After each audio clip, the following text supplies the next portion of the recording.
Well, good afternoon. Thank you all for coming. I'm trying to think of something clever to say as a result of your analogy, but all I can come up with now to something completely fishy from Cold Spring Harbor. Nice. Anyway, my task is to talk about two projects that originate in Cold Spring Harbor Laboratory, which, for those of you who don't know it, is a long-time research and educational institution on the North Shore of Long Island in New York State. And it was really from its beginnings there. These projects began with conversations that we have all the time with the working scientists who surround us in the community. And we detected a growing interest in preprints in people who are now working in biology, but in many ways had learned their information practices in the fields of mathematics and physics, and were used to archive, which was absolutely central to everything that they did. And when they arrived in genomics or in neuroscience, they said, "Where's our archive?" And there had been examples, there had been attempts to establish something, a preprint server for biology, but they had not gone well.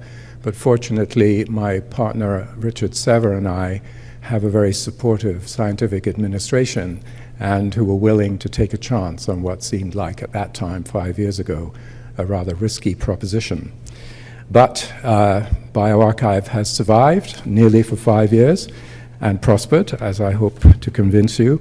It's a server that specializes in the life sciences, but it has subject areas that include clinical trials, epidemiology, and communication and education. Like most preprint servers, it's free for authors and readers. We don't require any registration of any kind except to actually submit a manuscript. And it's a not-for-profit that is run by a not-for-profit institution, hosted by Highwire, as John alluded to. And for the past year, and we hope for many more years, we have a very generous level of support from the Chan Zuckerberg Initiative. I should apologize for the fact that my elegantly designed slides have not made a very good transition to a Microsoft environment. So you may be missing some bits of information here. So nearly 5 years on, we have 26,000 manuscripts. We have a screening process, which I felt I didn't have the time to go into, but it deals with things like suitability of content, article type, scope of the server. So over 90% of what we've been sent in the 5 years has been acceptable, and the ones that haven't been have been mostly things like review articles and editorials that are not, we feel, in the scope of a preprint server that's primarily to push new research ahead. And 95% of the manuscripts that have been posted are described by their authors as new, and not the other two categories, confirmatory or contradictory, which each occupies only about 2% of the total corpus. Authors have the chance to revise their manuscripts, and they do, often many more times than once. And that is a surprising observation from my perspective. That's new behavior in the biology field. And as you can see, an awful lot of authors are involved from many institutions, and very gratifyingly from a large number of countries. And the submission level keeps rising. This month we will easily clear 1,900 manuscripts received. And those manuscripts mostly come directly from their authors, but we have a much valued partnership with 33 journals from 12 publishers.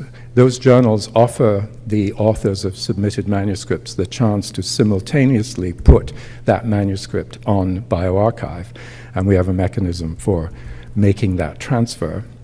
The most recent addition to that list of journals is six titles from the Public Library of Science, which have also undertaken to do screening on our behalf according to agreed standards.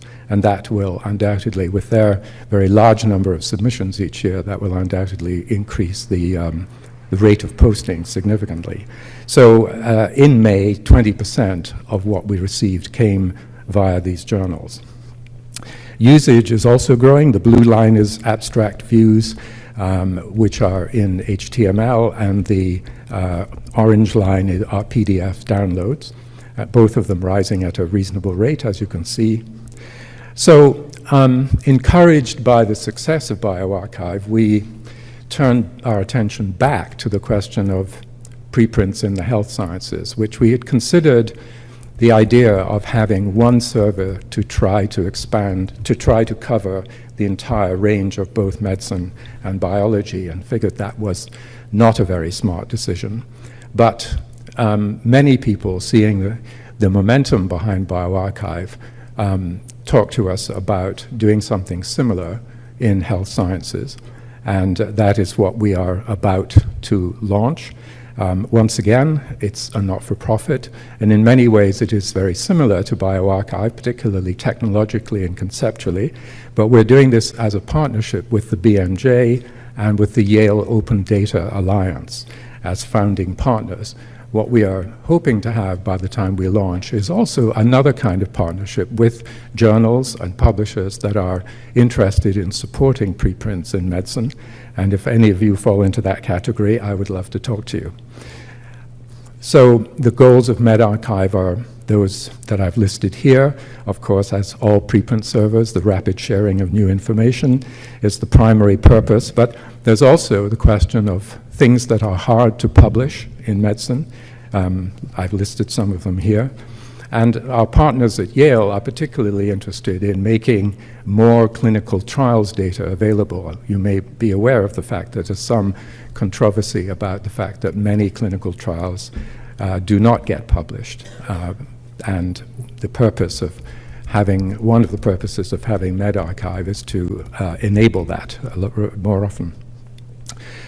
Unlike bioRxiv, where the requirements on the author are rather minimal, we feel strongly that in order to protect the public, in particular, from potential harm from the kind of content that might appear in a preprint server, we're making various requirements as a necessity on authors who submit manuscripts to medRxiv, and I've listed them here. If you're familiar with the conventions of medical publishing, these will not be particularly surprising to you.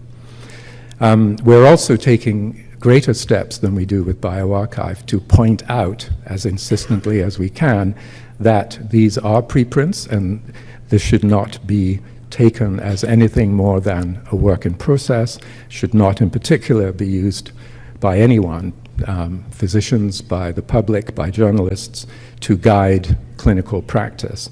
And we are seeking a variety of ways of emphasizing that in the presentation of the content and the site itself.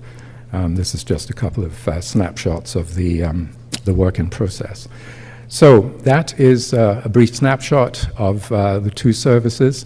I've missed out a lot of how they actually work, but I look forward to maybe telling you more in the Q&A.